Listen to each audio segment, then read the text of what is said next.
نحمده ونصلي على رسوله الكريم اما بعد فاعوذ بالله من الشيطان الرجيم بسم الله الرحمن الرحيم وقد اضلوا كثيرا ولا تزد الظالمين الا ضلالا۔ پارہ 29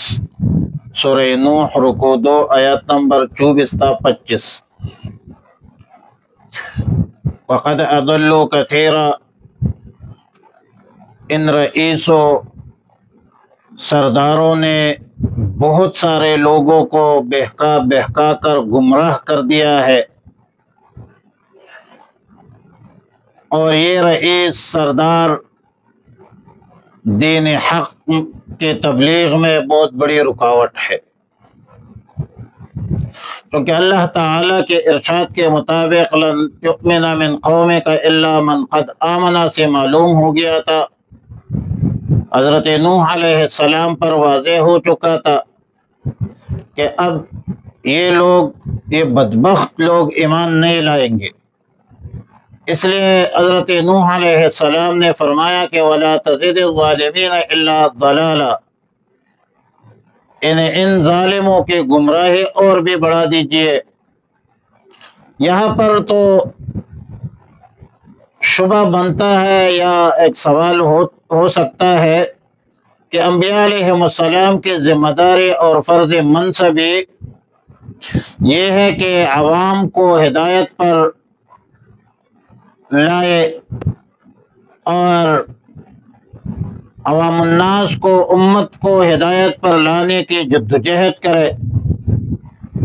یہاں پر تو نوح علیہ السلام نے ان بدبختوں کی گمراہی کی بد دعا کی۔ اب یہ بد دعا کیسی کی؟ انبیاء علیہ السلام کے شان کے موافق تو نہیں ہے، لیکن چونکہ حقیقت یہ ہے کہ نوح علیہ السلام کو اللہ تعالیٰ نے اس کی خبر دی تھی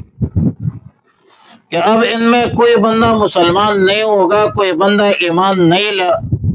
لائے گا، اس لیے ان کا گمراہی اور کفر مرنا یہ یقینی تھا۔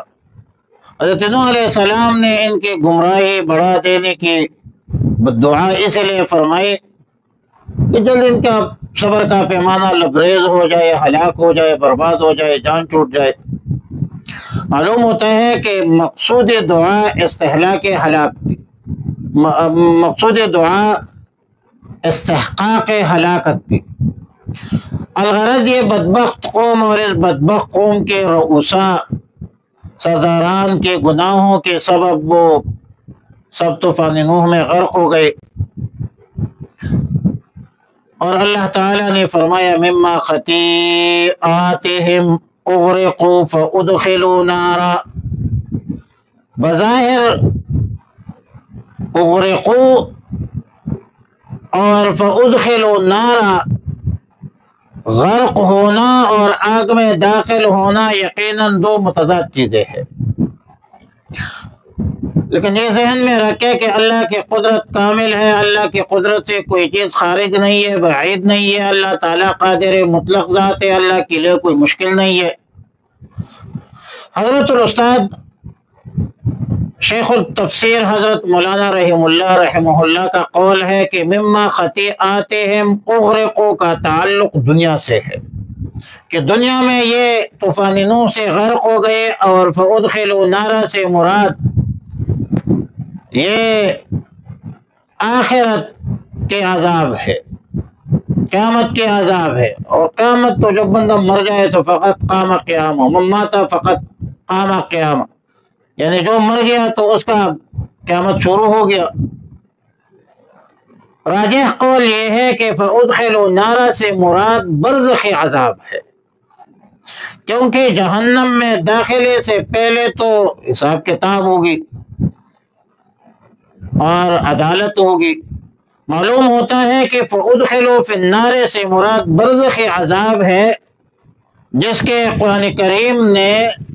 خبر دی، اور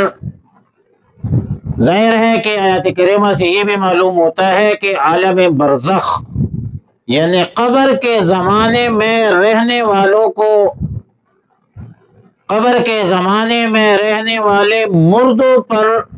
بھی عذاب ہوگا، جس کو عذاب قبر کہا جاتا ہے۔ اہل سنت والجماعت کا اجماع عقیدہ ہے کہ عذاب القبر حق، مومنین کے لیے نعمتیں ہوگی اور کفار عصات کے لیے عذاب ہوگی۔ احادیث صحیحہ متواترہ سے عذاب قبر کافرین اور عصات المومنین کے لیے ثابت ہے، اور خالص مخلصین مومنین کے لیے ثواب جو ہے بھی ثابت ہے احادیث سے، قرآن سے بھی ثابت ہے۔ غدوا وعشیا وحین تظہرون، رسول اللہ صلی اللہ علیہ وسلم نے فرمایا کہ القبر روضۃ من ریاض الجنہ، قبر جنت کے باغیچوں میں سے ایک باغیچہ ہے، یا جہنم کے گڑھوں میں سے ایک گڑھا ہے۔ اور رسول اللہ صلی اللہ علیہ وسلم نے فرمایا استنزئوا عن البول فإن عامة عذاب القبر منه، پیشاب کے قطروں کے حوالے سے احتیاط کرو، استبراء اور استنجا کا خوب اہتمام کرو، کیونکہ عذاب قبر کا سبب جو ہے یہ پیشاب میں بے احتیاطی ہے۔ دیگر روایات بھی بہت سارے موجود ہے۔ ابو ہریرہ رضی اللہ تعالیٰ عنہ سے روایت ہے کہ رسول اللہ صلی اللہ علیہ وسلم نے فرمایا کہ بلا شبہ قرآن کریم میں ایک سورت ہے جس کی 30 آیتیں ہیں، سورہ ملک ہے، تبارک الذی ہے، اس کو پڑھو، شفاعت کا ذریعہ ہے۔ اور دیگر روایات سے ثابت ہے کہ عذاب قبر سے نجات کا ذریعہ ہے۔ شرقائب کی متن کی عبارت ہے کہ عذاب القبر للکافرین ولبعض عصاة المؤمنین، یعنی وہ عذاب جو موت کے بعد حشر سے پہلے ہوگا، خواہ میت کو دفن کیا جائے یا نہ دفن کیا جائے،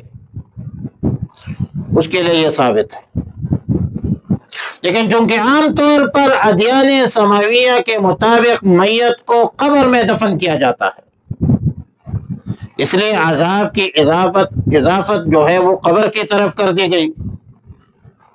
عذاب قبر کے منکرین وانکر بعض المعتزلہ والروافض،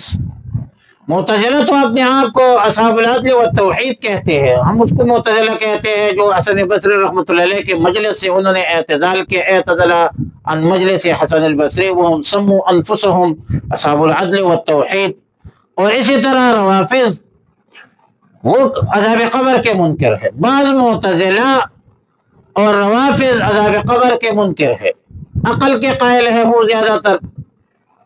وہ کہتے ہیں کہ میت بے جان ہے، بے جسم ہے، بے حس ہے، نہ اس میں حیات ہے، نہ اس میں ادراک ہے، لہذا بعض معتزلہ اور روافض جو ہے وہ عذاب قبر کا انکار کرتے ہیں۔ لیکن جمہور امت کا مسلمہ عقیدہ ہے، جمہور امت مسلمہ کا مسلمہ عقیدہ ہے، نصوص قطعیہ کے مطابق یہی ہے کہ عذاب القبر حق، قبر کا عذاب حق ہے، اور قرآن و حدیث سے عذاب قبر ثابت ہے۔ یہ بنیادی عقیدہ ہے، یہ ذہن میں رکھیں۔ فرمایا وَقَدْ أَضَلُّوا كَثِيرًا، اور بے شک گمراہ کر دیا انہوں نے بہت سارے لوگوں کو، وَلَا تَزِدِ الظَّالِمِينَ، اور تو نہ بڑھا دے ان ظالم لوگوں کو، إِلَّا ضَلَالًا، مگر گمراہی میں، مما خطیئاتہم، کہ وہ اپنے جرموں کی وجہ سے اغرقوا، غرق کر دی گئی، فادخلوا، پھر داخل کی گئی، نارن، دو آگ میں، دوزخ میں، فلم یجدوا، پس نہ پایا انہوں نے، لہم اپنے لیے، من دون اللہ، اللہ کے بغیر، انصارا، کوئی مددگار۔ اللہ